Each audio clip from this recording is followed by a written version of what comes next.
সারা বিশ্বের যে প্রান্তে আমরা শুনি রাসূলের বিরুদ্ধে কোন কুলাঙ্গার কথা বলবে, নবীর বিরুদ্ধে কথা বলবে, কোরআনের বিরুদ্ধে কথা বলবে, হাদিসের বিরুদ্ধে কথা বলবে, তাদের লাগাম টেনে ধরতে আমরা কেউ দেরি করব না।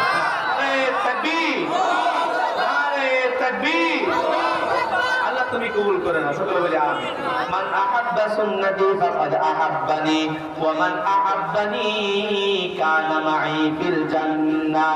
মান আহাব্বা সুন্নতি, যারা আমার সুন্নতকে ভালোবাসবে, সুন্নতগুলোকে আঁকড়িয়ে ধরবে, ফাকাদ আহাব্বানি, সে যেন আমি নবী মুহাম্মদকে ভালোবাসলো।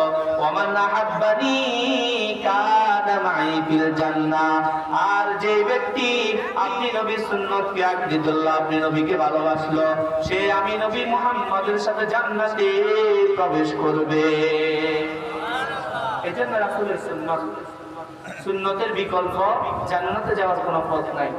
আমরা সকলেই তো জানি যে রাসূলের শাফাআত ব্যতীত কোন মানুষ জান্নাতে যেতে পারবে না। হে নবীর উম্মতেরা হয়ে আজি দিশেহারা,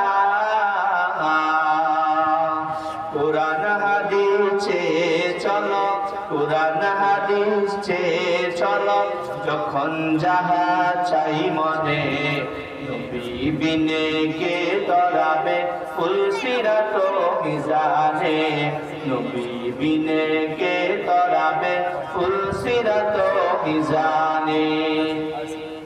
ফুলসিরাতের পরে যখন আমরা আটকিয়া যাব, মিজানের পাল্লায় যখন আমরা ধরা খেয়ে যাব, নবী আমার সুপারিশ করে করে আপনাকে আমাকে জান্নাতে নিয়ে যাবে। এই জন্য রাসূলকে ভালোবাসা দরকার, রাসূলের সুন্নতগুলো অনুসরণ করা দরকার।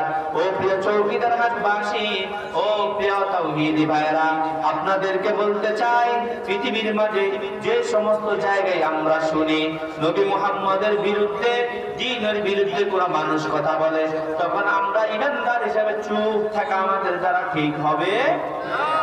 সারা বিশ্বের যে প্রান্তে আমরা শুনি রাসূলের বিরুদ্ধে কোন কুলাঙ্গার কথা বলবে, নবীর বিরুদ্ধে কথা বলবে, কোরআনের বিরুদ্ধে কথা বলবে, হাদিসের বিরুদ্ধে কথা বলবে, তাদের লাগাম টেনে ধরতে আমরা কেউ দেরি করব না। নারে তাকবীর, নারে তাকবীর। আল্লাহ তুমি কবুল করে নাও, সকলে বলি আমিন। আমরা জানলাম এই নবী কেমন সুন্দর ছিল, সাহাবায়ে কেরাম নবীকে কেমন ভালোবেসেছে, আমরাও অনুরূপভাবে নবী মুহাম্মদকে ভালোবাসবো, নবীর সুন্নত অনুযায়ী নিজের জীবনকে সাজাবো। আল্লাহ পাক আমাদেরকে রাসূলের সুন্নত মোতাবেক জীবন পরিচালনা করার তৌফিক দান করুন, সকলে বলি আমিন। অনেকক্ষণ কথা বলেছি, কথার মধ্যে অনেক ভুল হতে পারে, আমার দৃষ্টিতে দেখবেন। আসসালামু আলাইকুম ওয়া রাহমাতুল্লাহি ওয়া বারাকাতুহু। আলহামদুলিল্লাহ, মহতারাম মাওলানা আব্দুর রহিম শরীফ সাহেবকে আজকের মাহফিলের পক্ষ থেকে আন্তরিক মোবারকবাদ, ধন্যবাদ। এখন সালাতুল ইশার আজান হবে, যাদের ওযু ইস্তেঞ্জার প্রয়োজন আছে ওযু ইস্তেঞ্জা সেরে সালাতুল ইশার নামাজের জন্য প্রস্তুতি গ্রহণ করুন।